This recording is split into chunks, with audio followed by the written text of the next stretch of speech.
బట్టి దేవుని తన కృపలో నన్ను జ్ఞాపకం చేసుకొని ఈ రోజున మీ ముందును మరి నిలబెట్టిన విధానం బట్టి దేవునికి కృతజ్ఞతాస్తుతులు చెల్లిస్తున్నాను. నేటికి 3 దినాలు అవుతుంది ఇంటికి వచ్చి. తన కృపలో నన్ను ఇంటికి నడిపించి ఈ రోజున మీ సన్నిధిలోకి, దేవుని సన్నిధిలోకి మీ అందరినీ ఇలా చూడడానికి కూడా దేవుడు ఇచ్చినటువంటి ఆయన కృప. ఆయన లేకపోతే మనం ఏమి చేయలేమండి. దీని స్తోత్రం. హల్లెలూయా. ప్రియమైన వాళ్ళరా, మరి దేవుని పని నిమిత్తమై మరి మేము బయటికి వెళ్ళవలసి వచ్చింది. మరి బయటికి వెళ్ళి ఆ పని చేయాలి. దేవుని పని మరి ఇంకా తడువు చేయకూడదనే ఉద్దేశంతో నేను బయటికి వెళ్తున్నాను. వెళ్ళిపోయిన తర్వాత సిటీలోకి వెళ్ళిన తర్వాత ఎప్పటి నుంచో చేయించుకుందాం అనుకున్నాను. చిన్న డాక్టర్ గారు చూపించుకుందాము అనుకొని డాక్టర్ గారు నీళ్ళు కలిసినప్పుడు డాక్టర్ గారు అన్నారు, నీకు చిన్న సర్జరీ పడుతుంది అని చెప్పాడు. అది ఇప్పటికిప్పుడు సర్జరీ అంటే నేను ఎక్కడ ఎలా చేయించుకోవాలి, నేనేమీ సిద్ధపడలేదు. ఒక పని నిమిత్తమే వచ్చి ఇక్కడ నేను ఉండిపోవాల్సి వస్తుందేమో అని ఆలోచించినప్పుడు మా మామగారు అన్నారు, బాబు ఎప్పటికైనా చేయించుకోవాల్సిందే కదా, మరి ఎందుకు అలాగా, ఇప్పటికే సమయం చాలా అయిపోయింది, మరి ఎప్పటికైనా చేయించుకోవాల్సిందే కాబట్టి చేయించుకో, పర్లేదులే అన్నప్పుడు ఆదివారం మరి ఇంటికి వెళ్ళమో తెలియదు కదా, తొందరగా అయిపోద్ది అనేసి ఆ డాక్టర్ గారు చెప్పినప్పుడు చిన్న సర్జరీ కదా అనుకొని నేను చేయించుకుంటానని చెప్పాను. తర్వాత ఆలోచించి మరి సర్జరీ అయినంత వరకు ఎప్పుడవుతుందా అని ఆతృత, అయిన తర్వాత అయిపోతే ఇంటికి వచ్చేద్దామని అలా కొంత దేవుని పని అంతా చూసుకొని వద్దాం అనుకున్నాను. అయితే ఆ పనిలో నేను వెళ్తూ ఉండగా లాస్ట్కి ఇప్పుడు సర్జరీ అయిపోయింది.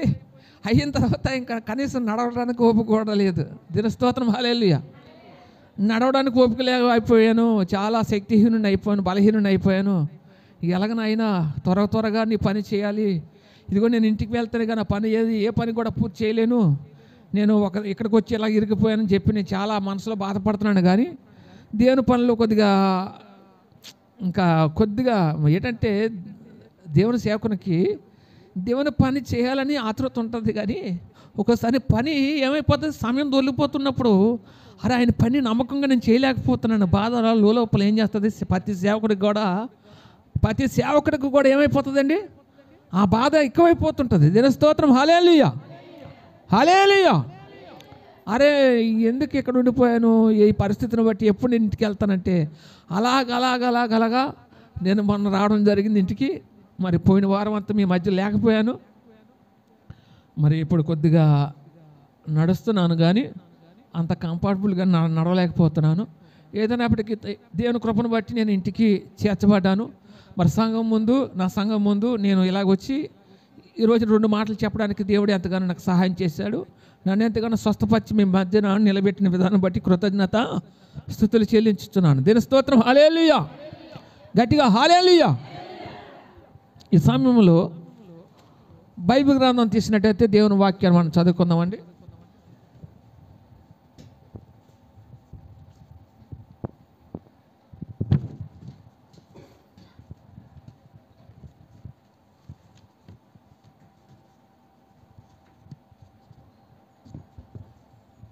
ప్రియమైన వాళ్ళారా,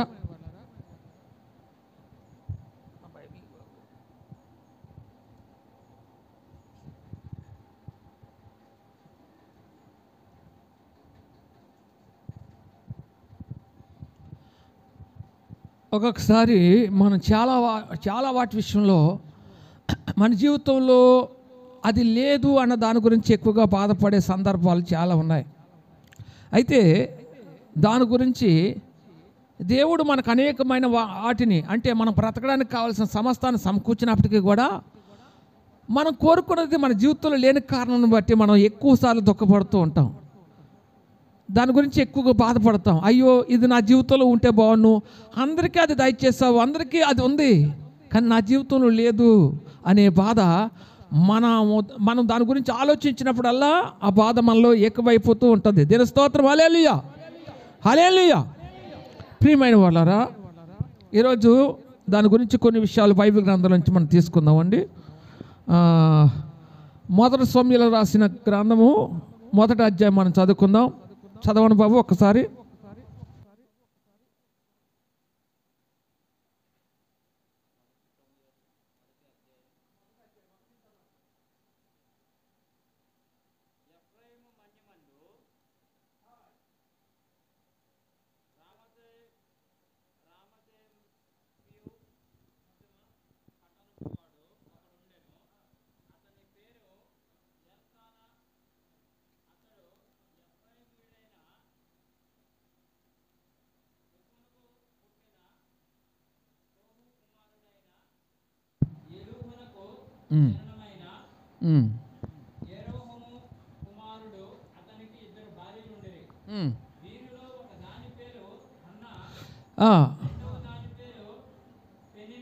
అన్నా పెనిన్నా అని ఇద్దరు, ఒక ఎల్కానా అని ఒక అతను ఉన్నాడట. అతను ఎఫ్రామీయుడు. నూపునకు పుట్టినట్టు తోహు కుమారుడైనటువంటి ఎలీహాహు జననమైన యెరోహాము కుమారుడుకు అతనికి ఇద్దరు భార్యలు ఉండిరి అన్న మాట చెప్తూనే ఈ ఎల్కానా ఎఫ్రామీయుడు ఎఫ్రాము మాన్యమందు రామతం మొప్సిము అనే పట్టణమును ఒకడున్నాడట. అతని పేరు ఎల్కానాట. ఈ ఎల్కానాకి ఇద్దరు భార్యలు ఉన్నారట. ఎవరు ఇద్దరు భార్యలు? అన్నా పెనిన్నా. దీని స్తోత్రం హల్లెలూయా. అన్నా పెనిన్నా. అయితే ఈ అన్నా పెనిన్నా వారి ఇద్దరు భార్యలు ఉన్నప్పుడు పెనిన్నాకు పిల్లలు కలిగిరి కానీ అన్నాకు పిల్లలు లేకపోయిరి. ఇతడు శీలోహుమందున్న సైన్యములకు అధిపతియగు యెహోవాకు మ్రొక్కుటకును బలి అర్పించుటకును ఏటైట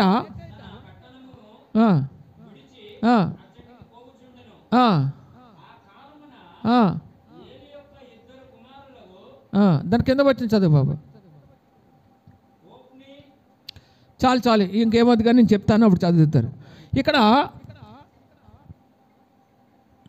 ఎల్కానా అనే ఒక వ్యక్తి ఉన్నాడు. ఇతను ఎఫ్రామీయుడు అన్నమాట. ఎఫ్రాము పట్టణంలో ఉన్నాడు. అయితే ఇతనికి ఇద్దరు భార్యలు అట. ఎవరెవరు? అన్నా పెనిన్నా. అయితే పెనిన్నాకు పిల్లలు ఉన్నారట కానీ ఎల్కానాకు ఏం లేరట, పిల్లలు లేరట. దీని స్తోత్రం హల్లెలూయా. అయితే ఈ పెనిన్నాకి భార్య కాబట్టి, తనకి పిల్లలు ఉన్నారు కాబట్టి అతనికి వచ్చిన రాబడంతలో పాలిస్తూ వచ్చేవాడట. ఎవరు? ఎల్కానా అనే తన భర్త. అయితే ఈ వాళ్ళందరి మీద అన్న అంటే అతనికి చాలా ప్రీతట, ఇష్టమట. ఆ ఇష్టం కారణం చేత ఆమెకు 2 పాలు ఇచ్చేవాడట. ఏమిచ్చాడట? 2 పాలు ఇచ్చేవాడట. అయితే ఇలాగ ఇస్తున్న ఈ క్రమంలో ఏం జరిగింది? ఈ పెనిన్నా ఏం చేసేదంటే యెహోవా ఆమెకు సంతు లేకుండా చేసిన కారణం బట్టి ఆమె వైరాగు పెనిన్నా ఆమెను విసిగించి కోపం పుట్టించుచూ వచ్చాను అన్న మాట మనం చూస్తున్నాం. అయితే అన్నాట యెహోవా మందిరమునకు ఏటేటా పోతున్నప్పుడల్లా పెనిన్నా ఏం చేసేదట? మాటకి కోపం పుట్టించేదట. ఎవరికి? అన్నాకట. దీని స్తోత్రం హల్లెలూయా. మాటకి ఏం పుట్టించేదట? కోపం పుట్టించేదట. అన్న యెహోవా మందిరానికి ఏటేటా పోతున్నప్పుడల్లా, చాలే మళ్ళీ వెళ్తుంది గుడికి వెళ్ళా సరే దీని బతికింతే, దీని జీవితంలో పండుగ ఏముండదు, నా జీవితం చూడు అని చెప్పి ఈమె మాట్లాడుతున్న మాటలు బట్టి యాక్చువల్గా ఈమెకి ఏమి లేదు, సంతానం లేదండి. అయితే దాని అవసరమే లేదు. లేకపోయినప్పటికీ కూడా మన యొక్క పరిభాషలో ఏం చెప్పాలి? ఆమె వైర్యకు పెనిన్నా గురించి వైర్య అన్న మాట అంటే ఏరాలు అంటారా? ఏరాలా లేకపోతే ఏదో మన పరిభాషలో సవిత, ఇంకా ఆ మాటలు మనం ఉచ్చరించడానికి బాగోదు. కానీ అన్న వైరాగు పెనిన్నా మాటకి ఇసుకించేసేదట. ఏం చేసేదట? ఇసుకించేసేదట ఆమె మాటలు బట్టి. ఇదిగా నాకున్నారు, నీకేముంది, నీ బతికింతే అని చెప్పి మాటకి ఏం చేసేదట? తన మాటల చేత అన్న యొక్క హృదయాన్ని గాయపరుస్తూ వచ్చేదట. ఈ బాధ లోపల, ఈ బాధ దుఃఖోపశమనం నిమిత్తమై దుఃఖానికి ఉపశమనం లేని కారణం చేత ఏం చేసేదట, చాలా దుఃఖముఖరాలై నిత్యము ఏడుస్తూ ఉండేదట. ఏడుస్తూ ఉన్నప్పుడు తన భర్త ఆమె సమీపించి, చదువు బాబు 8వ వచనం. అయ్యగారు మీరు చదవండి, మైక్ మీద ఉంది, మైక్ కొట్టుకొని చదవండి. వీరిలో ఒకదాని పేరు అన్న, రెండవ దాని పేరు పెనిన్నా. పెనిన్నాకు పిల్లలు కలిగిరు గాని అన్నాకు పిల్లలు లేకపోయారు. ఇతడు షిలోహునందున్న సైన్యములకు అధిపతి యెహోవాకు మొక్కుటకును బలర్పించుటకును ఏటేటా తన పట్టణం విడిచి అచ్చటికి పోచుండెను. ఆ కాలమున ఎలు యొక్క 2 కుమారులకు, దాని కింద ఎల్కానా తను బల్యార్పణ చేసిన వాడు తన భార్యకు పెనిన్నాకును దాని కుమారులకును కుమార్తెలకును పాలు ఇచ్చుచు వచ్చును గాని అన్న తనకు ప్రేమగా ఉన్నందున ఆమెకు 2 పాళ్ళు ఇచ్చుచు వచ్చెను. యెహోవా ఆమెకు సంతు లేకుండా చేసెను. యెహోవా ఆమెకు సంతు లేకుండా చేసి ఉన్న హేతువును బట్టి ఆమె వైరియగు పెనిన్నా ఆమెను విసిగించుటకై ఆమెకు కోపము పుట్టించుచు వచ్చెను. ఎల్కానా ఆమెకు ఏటేటా ఆ రీతిగా చేర్చునుండగా అన్న యెహోవా మందిరమునకు పోవున్నప్పుడల్లా అది ఆమెకు కోపం పుట్టించాను గనుక ఆమె భోజనం చేయక ఏడ్చుచూ వచ్చాను. ఆమె పెనిమిటి అయిన ఎల్కానా, అన్న నీవెందుకు ఏడ్చున్నావు? నీవు భోజనం బాగుంటే ఎలా? నీకు మనోవిచారం ఎందుకు కలిగినది? 10 మంది కుమారుల కంటే నేను నీకు విశేషమైన వాడును కానా అని ఆమెతో చెప్పుచూ వచ్చాను. వారు చాలండి, దీని స్తోత్రం, హల్లెలూయా. ఇలాగ దుఃఖముఖరాలై ఉన్నది అన్న చాలా బాధపడుతున్న ఈ క్రమంలో భర్త వచ్చి ఏం చేస్తాడు? అన్న అంటే చాలా ప్రీతి కదా ఎవరికి? భర్తకి, ఎల్కానాకి. అయితే ఈ ప్రీతి కారణం చేత 2 పాలు ఇచ్చేవాడట. 2 పాలు ఇచ్చినా సరే, ఇదిగో నేను ఎందుకు భర్త వచ్చి అడుగుతాడు, ఎందుకు నువ్వు భోజనం మానేస్తున్నావు, ఎందుకు నువ్వు తిండి తినట్లేదు, ఎందుకు ఏడుస్తున్నావు అని, నీకు అసలు నువ్వెందుకు ఏడుస్తున్నావు, నువ్వెందుకు భోజనం మానట ఎలా అని అడుగుతూ, నీకు ఇంత మనోవిచారము ఎందుకు నువ్వు కలిగి ఉన్నావు అని చెప్తూ, 10 మంది కుమారులు కనే కన్నా 10 మంది కుమారులు కంటే నీ జీవితానికి నేను విశేషమైన వాడిని కానా అంటాడు. ఏమంటాడు? 10 మంది కుమారులు ఉండేదానికన్నా నేను నీ జీవితానికి విశేషమైన వాడిని కానా, నీకు సరిపడేవాడిని కానా, నీకు పిల్లలు లేని లోటు తీర్చే వ్యక్తిగా నేను ఉన్నాను కదా, నీకు సమస్తము సమకూరుస్తూ నేను ప్రేమించే భర్తగా ఉన్నాను కదా, అయినా నువ్వు ఎందుకు బాధపడుతున్నావని భర్త ఎంత సముదాయించినప్పటికీ కూడా ఆమెకేమి లేదండి, తృప్తి లేదు. ఎంత వాదార్చినప్పటికీ కూడా ఏమి లేదు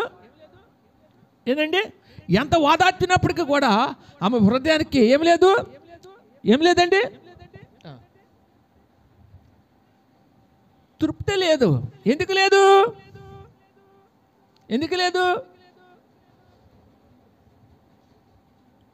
లేదు అంటే ఆమె వైరగు పెనిన్న ఆమెను మాటికి విసిగించి కోపము పుట్టించే మాట్లాడుతుంది.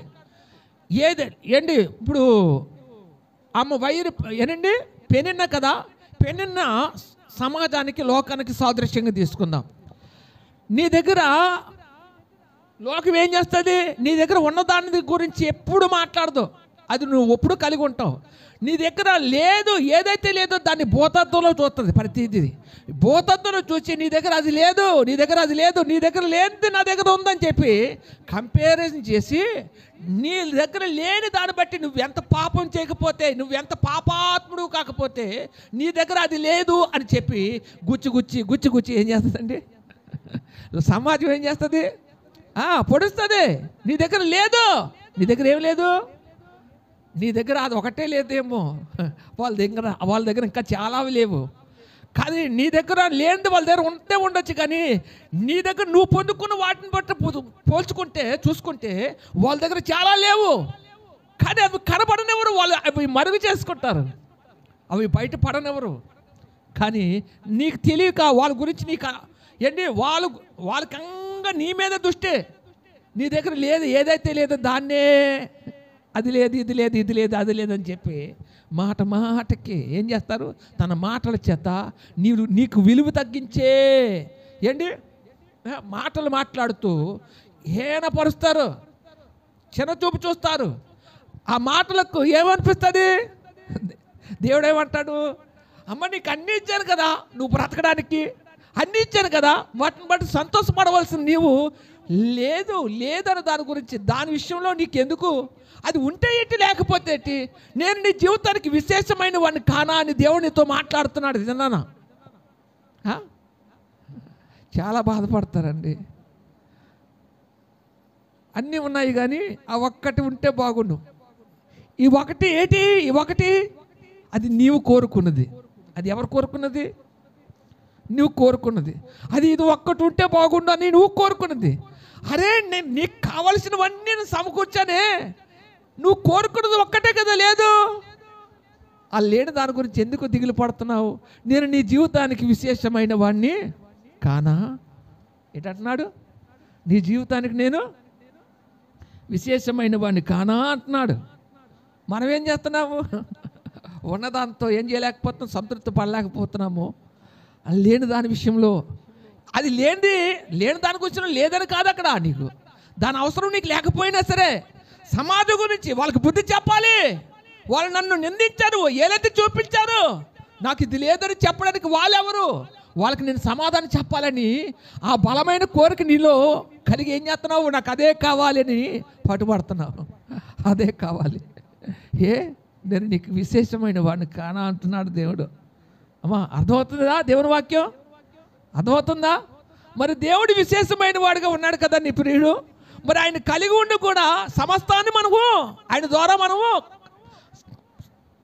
పొందుకున్నాము. కానీ నువ్వు కోరుకున్న ఒక్క దాని విషయంలో దుఃఖపడిపోతున్నావు. దుఃఖపడకు. దేవుడు నువ్వు దుఃఖపడితే ఆయన వడలేడు, నువ్వు బాధపడితే ఆయన చూడలేడు. నీ మనసు ఎరిగిన వాడు కదా. అందుగురించి నువ్వు ఆయనకు తగినట్టుగా నీవెప్పుడు కూడా దుఃఖపడకూడదు. నా ప్రభు నేను అడిగింది ఇప్పుడు ఇవ్వకపోవచ్చు, కానీ ఒక దినాన ఒక సమయాన్న నాకు నా దేవుడు దయచేస్తాడని విశ్వాసం నిలువుంటే నువ్వు నీ విశ్వాసాన్ని బట్టి దాన్ని తిరిగి నువ్వు ఏం చేస్తావు? పొందుకోగలుగుతావు. దిన స్తోత్రం, హల్లెలూయా. అందుకే భర్త వచ్చి అంటాడు, ఏంటి ప్రియులారా, మన జీవితంలో ఎన్ని ఉన్నాయి సరే మనం కోరుకున్నది లేని కారణం చేత మనం దుఃఖముఖం అయిపోతాం, బాధపడిపోతాం, ఏడుస్తాం, తిండి మానేస్తాము. ఏంటండి ఇది? అప్పుడు భర్త వచ్చి అంటాడు కదా, ఎల్కానా వచ్చి అంటాడు, ఇదిగో 10 మంది కుమారులు కట్టినావు, నేను నీకు విశేషమైన వాడిని కానా? నీకేం తక్కువ చేశానని నువ్వు బాధపడుతున్నావు? నేను అందరికి ఒక పాలు ఇస్తున్నాను. నేను అయితే నువ్వు నాకు నా దృష్టికి ప్రీతికరంగా ఉన్నావు. నేను నీకు 2 పాలు ఇస్తున్నాను కదా, నేను నీకు విశేషమైన వాడిని కాదా? ఎందుకు నువ్వు బాధపడుతున్నావు? నువ్వు తినకపోతే, నువ్వు బాధపడితే, నువ్వు దుఃఖముఖరాలుగా ఉంటే నీ ప్రియునిగా నేను కూడా బాధపడతా. నీ ప్రియుడిగా నేను కూడా బాధపడతా. నువ్వు బాధపడకు. లేని దాని గురించి నువ్వు బాధపడకు. దాని విషయంలో నువ్వు ఏం చేయి? అది వచ్చినంత వరకు నువ్వు కనిపెట్టుకొని నిరీక్షించు, విశ్వాసంతో ఎదురు చూడు. నేను ఒక కార్యం చేస్తాను, ఆ కార్యం చేసిన రోజున నీ జీవితంలో గొప్ప సంతోషం చూస్తావు. అప్పటి వరకు నువ్వేం చేయాలి? నువ్వు నీ మనసును పాడు చేసుకోక. దేవుని స్తోత్రం, హల్లెలూయా. ప్రియులారా, ఇది జస్ట్ ఫర్ ఇంట్రడక్షన్ మాత్రమే. ఇప్పుడు సబ్జెక్ట్లోకి వెళ్ళిపోదాం. అయితే ప్రియులారా, మన ఎడల లోకం తీరు ఎలాగుంటుందని చెప్పాను కదా. లోకంలో మన దగ్గర అన్నీ ఉన్న దాని గురించి ఎవడు కూడా దాని గురించి ఎవడు మాట్లాడు, కానీ ఏదైతే లేదో లేని దాని గురించే మాట్లాడతాడు. మనం వాళ్ళకి అవకాశం ఇచ్చిన మనం అయిపోతాం. అవకాశం వారు తీసుకొని ఏం చేస్తారు? మనల్ని ఏలెత్తు పొడుస్తారని చెప్పాను కదా. ఇప్పుడు నువ్వు కోరుకున్న దాన్ని నువ్వు పొందుకోవాలనుకుంటున్నావు. నువ్వు వాటి కోరుకున్నావు. అమ్మా, కోరికలు ఎవరికి లేవు? అందరికీ ఉన్నాయా లేవా? ఉన్నాయా? కోరికలు అందరికీ ఉన్నాయి. అది ఉంటే బాగుండు, అది ఉంటే బాగుండు, అది ఉంటే బాగుండు. ఎవరికైనా ఏదైనా ఉంటే పక్కింటమ్మకి అరే వాళ్ళు కొనుక్కున్నారు కాబట్టి అది ఎంత ఉపయోగకరం కాకపోతే వాళ్ళు కొనుక్కున్నారు, మనం కూడా కొనుక్కోవాలని చెప్తే ఈ స్త్రీలు ఏం చేస్తారు? భర్తలు బొరలు తినేస్తారు. దిన స్తోత్రం, హల్లెలూయా, హల్లెలూయా. అది కొనుక్కుందాం. అరే దానివల్ల ఎంత యూజో నీకు తెలీదా? ఎంత అది ఉపయోగకరమో అది ఉపయోగకరం కాదో ముందు తెలుసుకో. వాళ్ళు కొనుక్కున్నారని నువ్వు కొనుక్కోవడం కాదు, అది నీ ఆలోచన ఇంప్లిమెంట్ చేసి నీ భర్త పొరం తిరగడం కాదు. ముందు ఏం చేయాలి, అది నీ జీవితానికి అవసరమో కాదో చూసుకోవాలి. సారి అరే నా భర్త ఇంత కష్టపడుతున్నాడు, ఆయన కష్టపడుతున్న కష్టార్జితంలో ఇది కూడా అతనికి భారంగా పెట్టడము ఎంతవరకు సమంజసమో అని ఒకసారి నువ్వు ఆలోచించాలా. నువ్వు కొంటావా కొనవా? నిన్ను చేసుకున్న దగ్గర నుంచి నా జీవితం ఇలాగైపోయిందని చెప్పి భార్యలు ఏడుస్తారు. స్తోత్రం హల్లెలూయా. నా బ్రతకంతా ఇలాగైపోయింది, నువ్వు నాకేం చేసావు అని నిలదీసేసరికి పాపం నేను చేయను, ఏంటండి నా శక్తికి మించిన భారం అది, నేను చేయలేనప్పుడు ఇలా మాట్లాడేసరికి పాపం ఉండలేక ఆ భారమైనా సరే పాపం చాలా భారమైనా సరే ఒప్పుకుంటాడు. పాపం ఒప్పుకోక ఇంకా ఆమె బాధపడడం చూడలేక ఏం చేస్తాడు, ఒప్పుకుంటాడు. అలాంటి భర్తలు లేరండి, ఎంతోమంది ఉన్నారు. అయితే సబ్జెక్ట్ అది కాదు, మన పాయింట్లోకి వెళ్ళిపోదాం. ఇక్కడ మీరు గమనించాలి దేవుని పిల్లారా, మన దగ్గర ఉన్న దాని గురించి మనం పట్టించుకోలేదు, కానీ మన దగ్గర లేని దాని గురించి లోకం ఏం చేస్తుంది, భూతత్వంలో చూస్తుంది. కాబట్టి దాన్ని గురించి ఏం చేయాలి, అది మనం పొందుకోవాలని, లోకానికి మనం సమాధానం చెప్పాలంటే అది పొందుకోవాలని ఆరాటపడుతూ దాన్ని బలంగా కోరుకుంటావు నువ్వు. మరి కోరుకున్న దాని ఏం చేయాలి, కోరుకున్న దాన్ని ఏం చేయాలి ఏంటి, మనం కోరుకున్న దాన్ని ఎలా సంపాదించుకోవాలి అన్న దాని గురించి ఈరోజు తెలుసుకుందాం. దినస్తోత్రం ఇదే సబ్జెక్ట్. మనం కోరుకున్నాము, ఆ కోరుకున్న దాన్ని ఎలా సంపాదించుకోవాలి. ఒకటి, నువ్వు ఏదైతే కోరుకుంటావో నువ్వు కోరుకున్నది పొందాలంటే, ఒకటి నువ్వు కోరుకున్నది ఎక్కడుందో నువ్వు కనుక్కోవాలా. ఏం చేయాలి, మొట్టమొదటిగా ఏం చేయాలి, కనుక్కోవాలంటే కనుక్కోవడం అంటే వెతకడం. ఏంటి, వెతకడం. రెండోది ఏం చేయాలి, అది ఎవరి దగ్గర ఉన్నదో వారిని కలవాలట. అది ఎవరి దగ్గర ఉన్నదో వారిని కలవాలట. ఏంటి కలవడం అంటే ఏంటి, దర్శించడం. కలవడం అంటే ఏంటి, దర్శించడం. మూడవదిగా వాళ్ళ దగ్గర ఉన్నది అని నీకు తెలిసినప్పుడు వాళ్ళ దగ్గరికి వెళ్ళి నువ్వేం చేయాలి, వారిని నువ్వు అడగాలట. వాళ్ళని నువ్వేం చేయాలట, అడగాలట. అడగడం అంటే ఏంటి, అడగడం అంటే ఏంటమ్మా, ప్రార్థించడం. ఒకటి వెతకాలి, రెండోది దర్శించాలి, మూడోది ప్రార్థించాలి. ఈ మూడు అనుభవాలు నీలో ఉన్నాయి. ఈ మూడు అనుభవాలు మనలో ఉండాలి. అప్పుడు నువ్వు కోరుకున్నది నువ్వేం చేయగలుగుతావు, పొందగలుగుతావు. నువ్వు కోరుకున్నది ఏం చేస్తావట, పొందగలుగుతావు. దేవుని స్తోత్రం హల్లెలూయా. అయితే ఈ మాట చెప్పడానికి ఒక మాట చెప్తాను చూడండి. ఎవరి దగ్గర మనము దాన్ని పొందగలుగుతాం అన్న దాని గురించి కొన్ని మాటలు.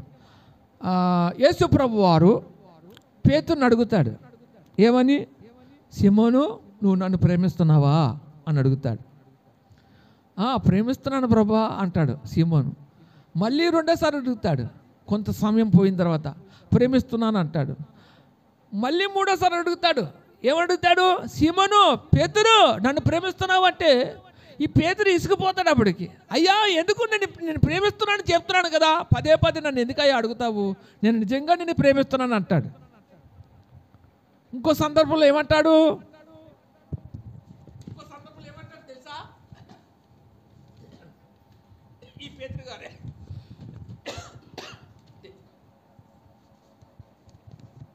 ఇంకో సందర్భంలో ఏమంటాడు తెలుసా, నా రొట్టెను తిని నా శరీరం తిని రక్తం తాగువాడే నిత్య జీవం పొందుతాడని మాటకి జనసమూహం ఏంటి ఆ మాటకు నొచ్చుకుంటారన్నమాట. నొచ్చుకొని ఏం చేస్తారు, అందరూ విడిచి వెళ్ళిపోతారు. ఎవరిని, యేసు ప్రభు వారిని ప్రసంగం. అమ్మో ఇతని ప్రసంగం ఇంత కఠినతరంగా ఉందేంటి, ఆయన శరీరాన్ని తినమంటున్నాడు, ఆయన రక్తాన్ని తాగమంటున్నాడు. అలా తాగితేనే కానీ మనం ఎక్కడికి వెళ్ళమంట, పరలోకానికి వెళ్ళమంట. పరలోకంలో మన ప్రవేశం ఉండదట. ఇటువంటి బోధ మనమ్మో ఇంతవరకు వింటే విన్నాము, కానీ ఈ బోధ విని మనం నిలవలేము అని చెప్పి దేవుని విడిచి వెళ్ళిపోతుంటే అప్పుడు పేతురుని పిలిచి అడుగుతాడు, నువ్వు కూడా నన్ను విడిచి వెళ్ళిపోతావా అంటే అప్పుడు సీమోన్ అంటాడు కదా, ఏమంటాడు, నిత్య జీవ ఓటైనటువంటి నిన్ను విడిచి నేను ఎక్కడికి పోగలను నా ప్రభువా. ఏంటి, నిత్య జీవ ఓటైనటువంటి నిన్ను విడిచి నేను ఎక్కడికి పోగలను అంటాడు. ఎవరు, పేతురు గారు. దీని స్తోత్రం హల్లెలూయా. ఇక్కడ శరీరము అంటే రొట్టెకు రక్తం అంటే ద్రాక్షరసముకు సాదృశ్యంగా తీసుకోమన్నాడు. అయితే ఆ విషయం చెప్పకుండా యేసుప్రభు వారు నా శరీరము తిని రక్తము తాగువాడు ఎక్కడికి వెళ్తాడు, నిత్య జీవంలో ప్రవేశిస్తాడని మాట చెప్పినప్పుడు చాలామంది నొచ్చుకొని వెళ్ళిపోతుంటారు. దీని స్తోత్రం హల్లెలూయా. ఏంటి అయితే ఈ మాట ఈ సందర్భాన్ని బట్టి పేతురు నువ్వు కూడా వెళ్ళిపోతావా సీమోను అంటే, నిత్య జీవ ఓటైనటువంటి నిన్ను విడిచి నేను ఎక్కడికి పోగలను అంటాడు. దీని స్తోత్రం హల్లెలూయా. గట్టి చెప్పండమ్మా. ఎన్ని తలచినా ఏది అడిగినా జరిగేది నీ చిత్తమే ప్రభువా, జరిగేది నీ చిత్తమే, నీరు వాకుకై నా ప్రార్థన ఆలకించుమా ప్రభువా, నా ప్రార్థన. దీని స్తోత్రం హల్లెలూయా. ఒకటి ఇంకో విషయం కూడా మీకు చెప్తాను చూడండి. దేవుడు వచ్చాడు అనుకోండి, మీ ముందు ఐశ్వర్యాన్ని పెట్టాడు, తర్వాత ఘనతను పెట్టాడు. ముగ్గురు వ్యక్తులు పిలిచి ఆ ముగ్గురు వ్యక్తులు అడుగుతున్నాడు. దేవుడు వచ్చి అడుగుతున్నాడు ఏమని, ఇగో వీటిలో ఏటి కావాలో కోరుకోండి అంటున్నాడు. వీటిలో ఏటి కావాలని కోరుకుంటే ఒకడు ఐశ్వర్యాన్ని కోరుకున్నాడు, ఐశ్వర్యాన్ని పట్టుకొని ఏం చేశాడండి, వెళ్ళిపోయాడు. రెండోవాడు ఘనత ఉంది, ఘనతను పట్టుకున్నాడు, నాకు పేరు కావాలి, ఈ ఘనత కావాలని చెప్పి ఆ ఘనతను పట్టుకొని వెళ్ళిపోయాడు. ఇకపోతే మూడోవాడు వంతు వచ్చింది. మూడోవాడిని అడుగుతాడు, ఇదిగో నీకేం కావాలో చెప్పు, వాళ్ళకి ఇవ్వాల్సింది ఇచ్చేసాను కాబట్టి నీకు కావాల్సింది నీకు ఇస్తానని చెప్పినప్పుడు అక్కడ మూడోవాడు అంటాడు, ఏమంటాడు తెలుసా, ప్రభువా నాకు నువ్వే కావాలంటాడు. అప్పుడు దేవుడు అంటాడు, నేనే ఎందుకు కావాలి, నీకు కావాల్సినవన్నీ ఇస్తానంటున్నాడు కదా. అప్పుడు దేవుడు అంటాడు కదా, ఈ యొక్క కోరుకున్న వ్యక్తి అంటాడు, ఏమంటాడు, దేవా సమస్తము నీలో గుప్తమై ఉన్నవి, నువ్వు సమస్తానికి మూలమై ఉన్నావు. ఎందుకంటే నీ దగ్గర ధనం ఉంది, ఐశ్వర్యం ఉంది, పేరు ప్రఖ్యాతులు ఉన్నాయి, సమస్త మహిమ నీలో ఉంది. నిన్ను విడిచి నేను ఎక్కడికి పోగలను. పేతురు అంటాడు కదా, నిత్య జీవ ఓటైనటువంటి నిన్ను విడిచి నేను ఎక్కడికి పోగలను, నిన్ను కలిగి ఉంటే నేను సమస్తాన్ని కలిగి ఉండగలను అంటాడు. దీని స్తోత్రం హల్లెలూయా. ఏంటి యేసయ్యను కలిగి ఉంటానట, ఎవరు కలిగి ఉన్నట్టు, సమస్తాన్ని కలిగి ఉన్నట్ట. మరి నువ్వు ఎవరి దగ్గరికి వెళ్ళాలి, నువ్వు కోరుకున్న దాన్ని పొందడానికి నువ్వు ఎవరి దగ్గరికి వెళ్ళాలి, ప్రభు దగ్గరికి వెళ్ళాలి. వెళ్ళాలా వద్దా, వెళ్ళాలి అనుకున్న వాళ్ళందరూ కూడా దీని స్తోత్రం చెప్పండి గట్టిగా. ఏంటండి గట్టి చెప్పనమ్మా, దీని స్తోత్రం హల్లెలూయా. ఇక్కడ ఆయనతో సమస్తం, ఆయనలో ఏమున్నాయట, సమస్తం గుప్తమై ఉన్నాయట. ఏంటి ఎవడైనా సరే ఆయన నుండే ఏంటి మనం పొందుకోగలం, కానీ ఆయన లేకుండా ఏది కూడా మనకేది కలగలేదు. ఏదైనా కలిగితే ఆయన వల్ల కలిగింది. సమస్త సృష్టి ఆయన వల్ల కలిగితే ఆయన సమస్తానికి మూలమై ఉన్నాడనే విషయాన్ని తెలుసుకొని, ఆయన ద్వారా సమస్తము గుప్తమై ఉన్నాయని తెలుసుకొని ఆయన్నే నువ్వేం చేయాలి, ఆశ్రయించాలి, ఆయన మీద నువ్వు ఆధారపడాలి. ఆయన ద్వారా సమస్తాన్ని పొందుకోవడానికి కావాల్సిన ఏంటి, సమస్తాన్ని పొందుకోవాలని కావాల్సిన సమస్తము ఆయనతో ఉందని ఆయన దగ్గరికి వెళ్ళడానికి నువ్వు సిద్ధపరచుకోవాలి. దీని స్తోత్రం హల్లెలూయా. ప్రియులారా, దీన్ని బట్టి మీరు మనము ఎవరు పొందుకోవాలంటే ఆయన మీద యేసు ప్రభువుని ఆశ్రయించాలి, ఆయన దగ్గరికి వెళ్ళాలని విషయాన్ని చెప్పడానికి మాట చెప్తున్నాను. అందుకే అంటాడు కదా, సామెతల గ్రంథము 8వ అధ్యాయం 17వ వచనం చూస్తే,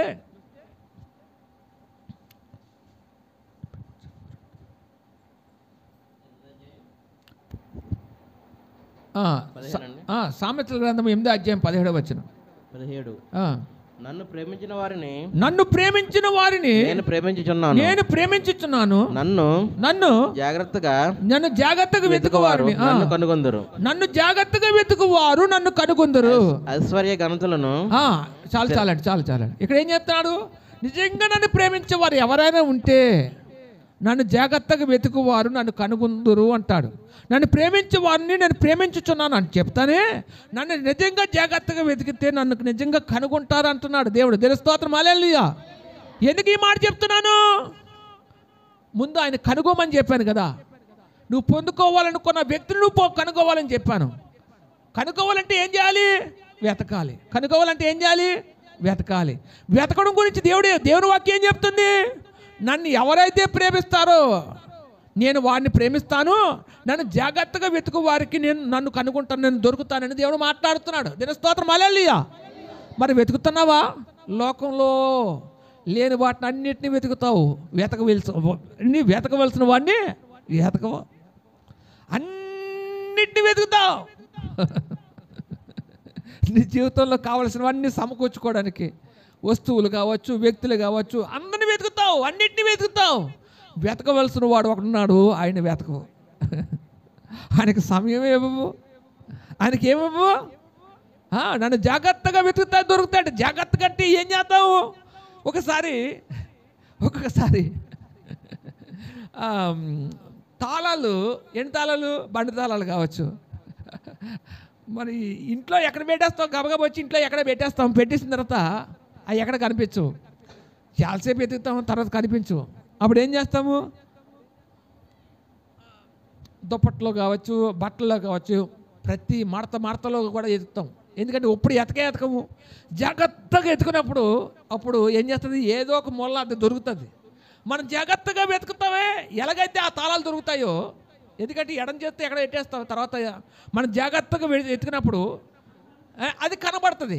ఎలాగైతే మరి దాన్ని ఎలాగైతే కనుగొంటామో, నువ్వు పొందాలనుకున్న దాని గురించి నువ్వు వెతకవలసిన వాడిని వెతికితే, అంటే నీ ప్రభువుని వెతికినప్పుడు, జాగ్రత్తగా వెతికినప్పుడు అట్ట ఆయన కూడా నీకు ఏం చేస్తాడట? కనబడతాడు. మరి నువ్వు వెతుకుతున్నావా? ఈ లోకంలో అన్నింటినీ వెతుకుతున్నావు, వెతకవలసిన వాడిని వెతకలేకపోతున్నావు. అందుకనే నీ జీవితంలో ఏం లేదు, మనశ్శాంతి లేదు, నెమ్మది లేదు, సమాధానం లేదు. అందుకే అన్నావలే దుఃఖముక్కులుగా ఈ రోజున దుఃఖోపశమనము లేనివాడిగా, ఎవరు నన్ను ఓదారిస్తే బాగుండు, నాకు ధైర్యం చెప్పిన వాళ్ళు లేక చాలా కృంగిపోతున్నావేమో నీ పరిస్థితులు బట్టి. దినస్తోత్రం హల్లెలూయా. నువ్వు ఎవరినైతే వెతుకుతావో ఆ వ్యక్తే నీకు దొరికినప్పుడు ఆ వ్యక్తి ద్వారా నీకు గొప్ప ఆదరణ నీకు కలుగుతుందని విషయాన్ని ఇక్కడ పరిశుద్ధ ఆత్మదేవుడు మాట్లాడుతున్నాడు. దినస్తోత్రం హల్లెలూయా. ఇకపోతే రెండోది ఏం చెప్పాను? నువ్వు కోరుకున్నది పొందాలంటే ముందు ఒకటి వెతకాలని చెప్పాను. రెండోది ఏ వ్యక్తి దగ్గర ఉందో అది ఆ వ్యక్తిని నువ్వేం చేయాలట? కలవాలి. ఏ వ్యక్తి దగ్గర ఉందో ఆ వ్యక్తిని ఏం చేయాలట? కలవాలి. ఎలా కలుస్తావు? కలడాన్ని దేనికి చెప్పాను? కలవడాన్ని దేనికి చెప్పానండి? దర్శించడం. అరే ఏ వ్యక్తి అయినా చాలా రోజులు కనిపించలేదనుకో, సడన్గా కనిపించాడనుకో, వారు బాబు నీ దర్శనం లేదురా నాయన, ఎక్కడ పోయావురా బాబు అని ఏం చేస్తాం? ఆ వ్యక్తిని గురించి మనం మాట్లాడతాం లేదా? అంటే కనబడలేని కారణం చేత కనబడిన తర్వాత ఏంటి ఇక్కడ ఏం చెప్తున్నాడు? ఆ వ్యక్తిని కలవాలనుకున్నప్పుడు, ప్రభువును నువ్వు దర్శించాలనుకున్నప్పుడు నువ్వేం చేయాలి? దర్శించాలని అనుకున్నప్పుడు నువ్వేం చేయాలి? ఆయన దగ్గరికి నువ్వు రావాలి, ఆయన సమీపించాలి. ఎందుకు సమీపించాలి? ఏంటి దేవుని దగ్గర ఏమున్నాయి? దేవుని దగ్గర ఏమున్నాయండి? సంపూర్ణ సంతోషం ఉందంట. చదవండి అయ్యగారు, కీర్తనలు 16:11 వచనము.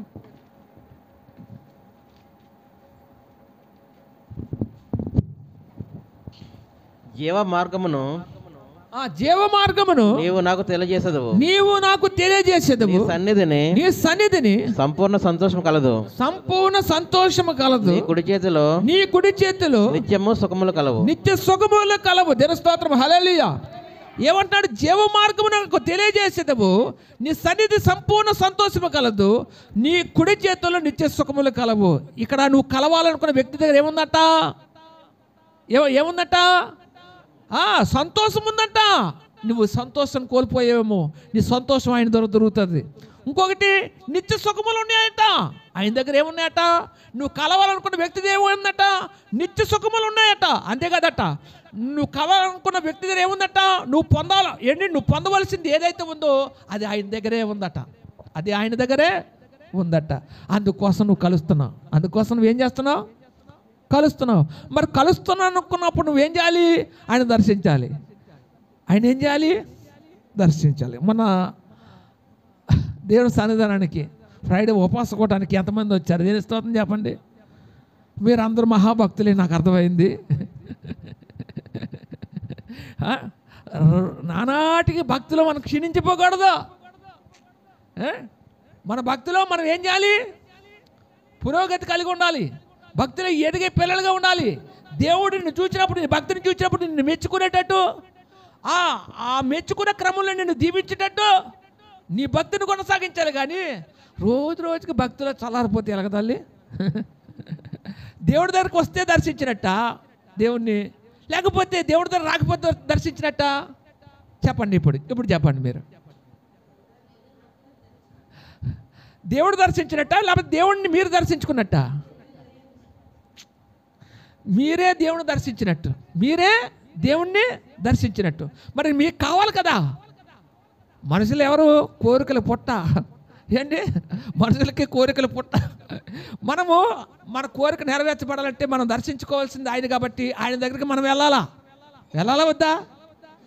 వెళ్ళాలా వద్దమ్మా? డేవిడ్, అర్థమవుతుందా? వెళ్ళాలా వద్దా? మరి గట్టి చెప్పండమ్మా. దేవుని స్తోత్రం, హల్లెలూయా. మరి వెళ్ళాలనుకున్నప్పుడు నువ్వు ఎక్కడ ఉండిపోతే, ఆయన దర్శించుకోకపోతే ఆయన ద్వారా నువ్వేం పొందుతావు? ఆయన దగ్గర ఏమున్నాయని చెప్తున్నాడు? నా దగ్గర సంతోషం ఉంది, నిత్య సుఖములు ఉన్నాయి, నువ్వు పొందవలసింది కూడా నా దగ్గరే ఉంది అంటున్నాడు ఆయన. మరి నా దగ్గరే ఉందన్నప్పుడు ఆయన దర్శించుకొని ఆయన ద్వారా నువ్వు పొందుకోవాల్సింది నువ్వు పొందుకోకపోతే, ఆయన దగ్గర రాకపోతే, ఆయన దర్శించుకోకపోతే నువ్వు ఎలా పొందుతావు? నేను పొంది నువ్వు ఆనందాన్ని ఎలా కలిగి ఉంటావు అనే విషయాన్ని ఇక్కడ పరిశుద్ధాత్మ దేవుడు నీతో మాట్లాడుతున్నాడు. దిన స్తోత్రం, హల్లెలూయా. గట్టి చెప్పాలి, హల్లెలూయా. అందుకే అంటున్నాడు కదా, నువ్వు కోరుకున్నవన్నీ పొందాలంటే నువ్వు ఆయన సన్నిధానానికి వెళ్ళాలి. పోన్లే, నువ్వు వెళ్ళలేకపోతున్నావు. నువ్వు ఎందుకంటే బిజీ షెడ్యూల్ కదా, నీ పనిలో తలములకలు అయిపోయి, నీ వ్యాపారాల్లో ఏంటి వాటి మీద దృష్టి పెట్టి దేవుని సన్నిధానానికి ఏం రాలేకపోతున్నావు. పోన్ నీ తరపు నేను అడుగుతున్నాను, ప్రభువా ఆ పిల్లలు నీ దగ్గర రాలేకపోతున్నారు, ఇగో నీ కుమారుడు నీ దగ్గర రాలేకపోతుంది, నీ కుమారుడు నీ దగ్గర రాలేకపోతున్నాడు, నీ కుమార్తె నీ దగ్గర రాలేకపోతుంది, పోనీ నువ్వే వెళ్ళి దర్శించవచ్చు కదా అయ్యా. వాళ్ళు పని బాటలు బట్టి ఆ పనుల్లో నిమగ్నం అయిపోయి, నీ మీద ప్రేమ లేక కాదు, ప్రేమ ఉంది కదా, కానీ నువ్వే వెళ్ళి దర్శించవచ్చు కదా, వాళ్ళ అక్కలు నువ్వే తీర్చచ్చు కదా అని మీ తరపు నేను అడుగుతున్నాను అనుకో, నేను అడిగాను అనుకో. అప్పుడు ఆయన ఒక మాట అంటాడు. ఏమంటాడు తెలుసా? నువ్వు ఈ మాట అంటావని నాకు ముందే తెలుసు నా కుమారుడా. నేను వెళ్ళిన వాళ్ళు దర్శించా. ఎప్పుడు దర్శించా ప్రభువా? దర్శిస్తే వాళ్ళ స్థితి అలాగుంటుంది. అలాగెందుకు ఉంది? వాళ్ళ స్థితిలో మార్పు వచ్చేది కదా. లేదు నా కుమారుడా, నేను నిజంగా వాళ్ళు దర్శించా. చదవండి ఒకసారి ఆ మాట.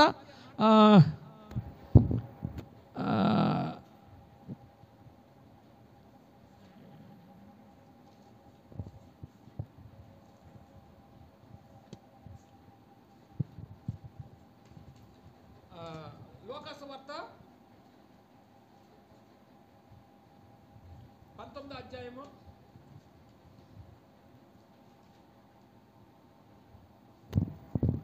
19వ అధ్యాయము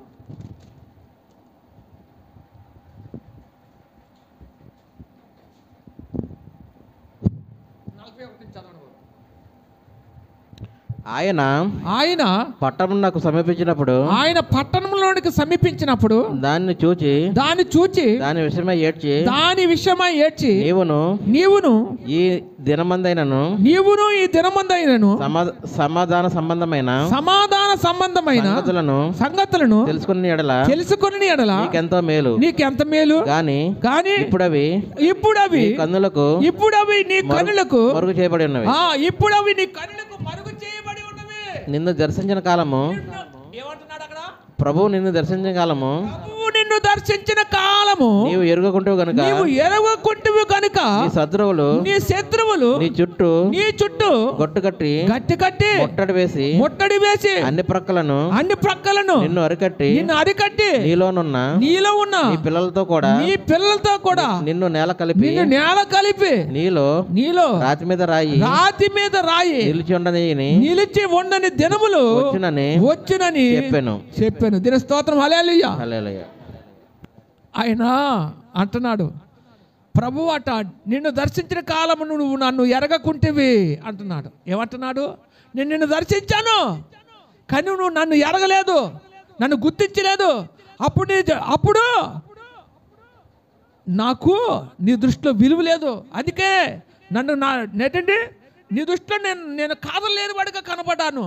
నువ్వు నన్ను ఎరగలేదు అంటున్నాడు దేవుడు. మరి ఎరగలేదన్నప్పుడు మళ్ళీ నీ దగ్గరికి ఎలా రాగలను? ఏ ధైర్యంతో రాగలను? వచ్చినా నాకు విలువ ఉంటుందా? వచ్చినా నన్ను ఎరుగుతావా? వచ్చినా నన్ను గుర్తించగలుగుతావా? వచ్చినా నువ్వు నన్ను చూసిన సంతోషం నీ ముఖంలో కనబడుతుందా? ఆ ముఖంలో చూడాలని నేను ఎంత ఆశపడుతున్నాను కానీ నీ ముఖంలో సంతోషం లేని కారణం చేత నీ దగ్గర రావాలని మనసు లేనివాడిగా మారిపోతున్నారు అంటున్నాడు. దేవుని స్తోత్రం. హల్లెలూయా. యెరూషలేమును దర్శించినప్పుడు సందర్భం ఏంటంటే యెరూషలేం పట్టణం సమీపిస్తుందన్నమాట. ఆయన సమీపిస్తున్నప్పుడు ఆ యెరూషలేము రాబోవు దాని యొక్క గతిని చూచి దేవుడు యేసు ప్రభు వారు ఏడుస్తాడు. ఏమని? ఇదిగో నేను నిన్ను దర్శించిన కాలం నువ్వు నన్ను ఎరగకుంటివి కనుక నీ శత్రువులు నీ చుట్టూ గట్టి ముట్టడి వేసి నీ పిల్లలను నేల కలిపి నీలో రాతి మీద రాయి నిలవని దినములో వచ్చుచున్నవని చెప్తాడు అని చెప్పి ఆయన ఆ యెరూషలేము దుస్థితిని చూసి ఏడుస్తాడన్నమాట. ఏంటి? ఏమని? నేను నిన్ను దర్శించిన కాలమున నువ్వు నన్ను ఎరగకుండావి. నువ్వు ఎరిగితే బాగుని నీ జీవితాన్ని బాగు చేస్తున్నావు. నీ జీవితంలో దేని గురించి అంత సమాధానం లేనివాడిగా బాధపడుతున్నావు. ఆ బాధ నుంచి నీకు దుఃఖోపశమనం కలగజేయడానికి, నీ సమాధానంగా నేను ఉంచడానికి నేను నీ కోసం వచ్చి నేను దర్శిస్తే నువ్వు నన్ను ఏం చేయలేదు? నన్ను ఎరగలేదు. నువ్వు ఏం చేయలేదు? ఎరగలేదు. అందుకే నేను పదే నీ దగ్గరికి రాలేను. నేను వచ్చాను, నా రక్షణ చూపించాను, నా మాదను చూపించాను, వెళ్ళిపోయాను, నా సమయం అయిపోయింది. కానీ నువ్వే నన్ను ఎరగక, నన్ను గుర్తించక, నేను వచ్చానని తెలుసుకోక నా విషయంలో నువ్వేం చేస్తున్నావు? ఇదిగో నేను పొందలేకపోతున్నావు, దుఃఖపడుతున్నావు. పోనీ నువ్వు ఎవరో అయితే నేను బాధపడకపోతున్నావు. నువ్వు నా దానివి, నువ్వు నా వాడువని నీ ప్రియుడు దుఃఖపడుతూ ఉన్నాడు. నువ్వు నేను రక్తం, నా స్వరక్తం ఇచ్చి నేను సంపాదించుకున్నాను కదా, అందు గురించి నువ్వు నా సొంతము కాబట్టి నీ విషయమై నేను బాధపడుతున్నాను. నువ్వు ఎరగలేదని నీ మీద కోపట్లేదు కానీ నీ జీవితాన్ని పాడు చేసుకుంటావేమోనని, నీ బ్రతుకుని నాశనం చేసుకుంటావని, తీసుకోకుండా నిర్ణయాలు అనేకమైన తీసుకొని నీ జీవితాన్ని అతాంతరంగా ముగించుకుంటావని, ప్రశ్నార్థకంగా మార్చుకుంటావేమోనని భయమేసి నీ విషయమై నేను బాధపడుతున్నాను. నేను దర్శించిన కాలమును నువ్వు ఎరగకుంటివంటున్నాడు దేవుడు. నేను నిన్ను దర్శించా, కనీసము నన్ను ఎరగలేదు. సరే పోనీ ఎరిగిన తర్వాత నువ్వే వస్తావని చూస్తున్నాను, నీ గురించి ఎదురు చూస్తున్నాను. కానీ నీకున్న పనిబాట్ల వల్ల, నీకున్న విస్తారమైన బిజీ షెడ్యూల్ వల్ల నా దగ్గరికి నువ్వు వెళ్ళలేకపోతున్నావు.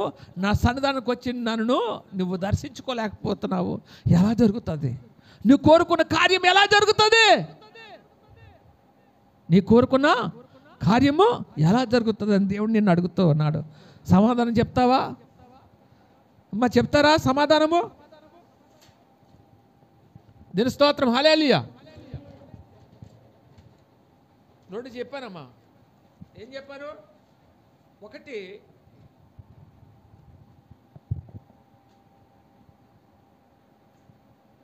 ఇకపోతే మూడో చెప్తాను చూడండి. నీకు కావాల్సింది అడగడానికి ఆయన దగ్గర రావాలని చెప్పాను కదా.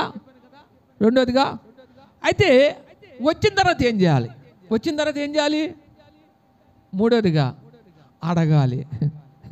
మూడోదిగా ఏం చేయాలమ్మా? అడగాలట. అడగాలా వద్దా? మన బాబ్జీ గారు ఇప్పుడు అడిగినట్టు ఏం కనిపించట్లేదు. అడగడం అంటే ఏంటి? అడగడం అంటే ఏంటమ్మా? ప్రార్థనకు సాదృశ్యంగా ఉంది ప్రార్థించడము. అడగడం అంటే ఏంటి? ప్రార్థన ద్వారానే అడుగుతావా అన్నీ? ఇంకెలా అడుగుతావా? ఇంకేం మార్గం ఉందా? అడగడం అంటే ఏంటి? ప్రార్థించడట. ఏంటి? ప్రభువా నా జీవితంలోకి రావా, నువ్వు నా జీవితంలోకి వస్తే నా సమస్తం నేను సమస్తాన్ని నేను కలిగి ఉంటాను అని నువ్వేం చేయాలంట? ప్రభువుని అడుగుతూ ఉండాలట. నువ్వు నా జీవితంలోకి వచ్చి నువ్వు నా జీవితాన్ని ఏం చేయాలి? చక్కదిద్దమని నువ్వు అడగాలట.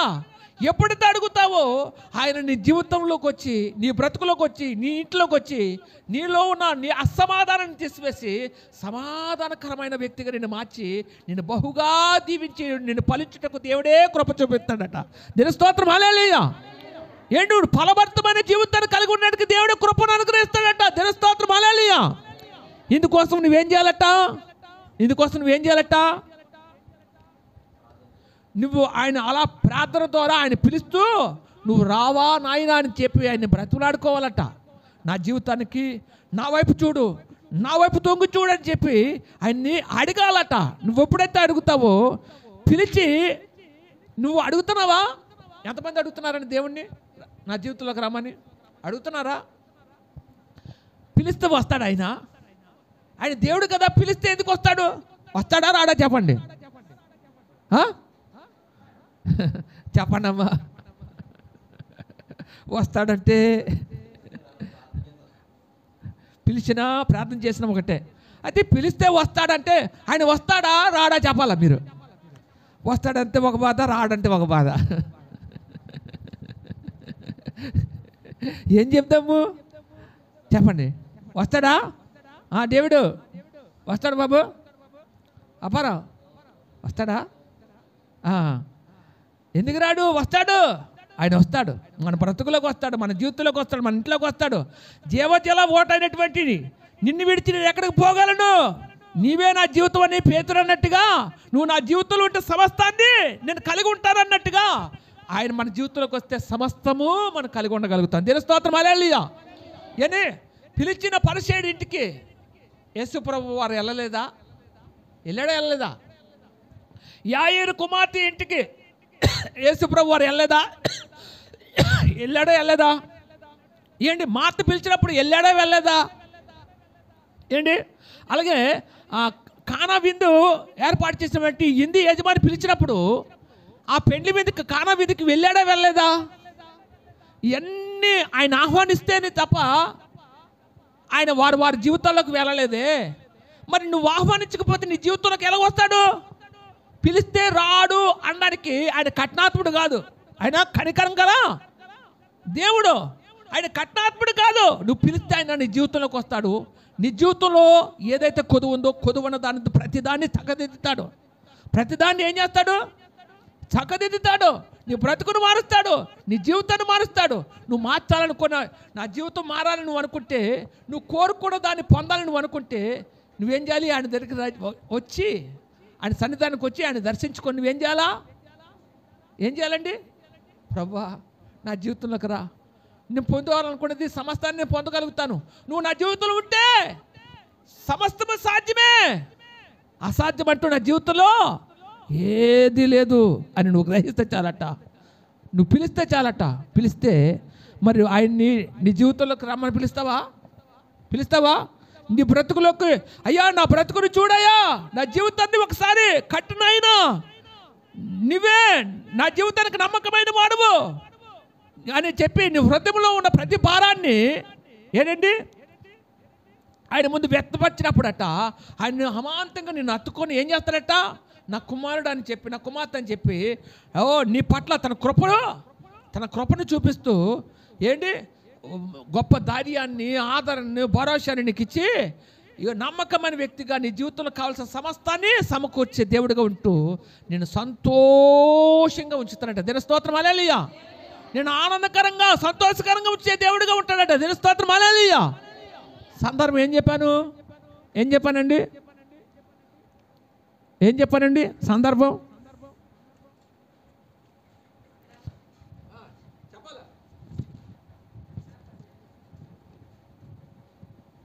మనం కోరుకున్న దాన్ని సంపాదించుకోవాలంటే ముందు ప్రభువుని వెతకాలని చెప్పాను, రెండోదిగా ఆయన దర్శించాలని చెప్పాను, మూడోదిగా ప్రార్థించాలని చెప్పాను. మనం కోరుకున్నది సంపాదించుకోలేని కారణం చేత ఈరోజు బాధపడుతున్నాము. ఎవరిలాగా? అన్నవాలే. అన్నకి అది అవసరం లేదు, కానీ సమాజానికి బుద్ధి చెప్పాలనుకుంది. సమాజానికి ఏం చెప్పాలనుకుంది?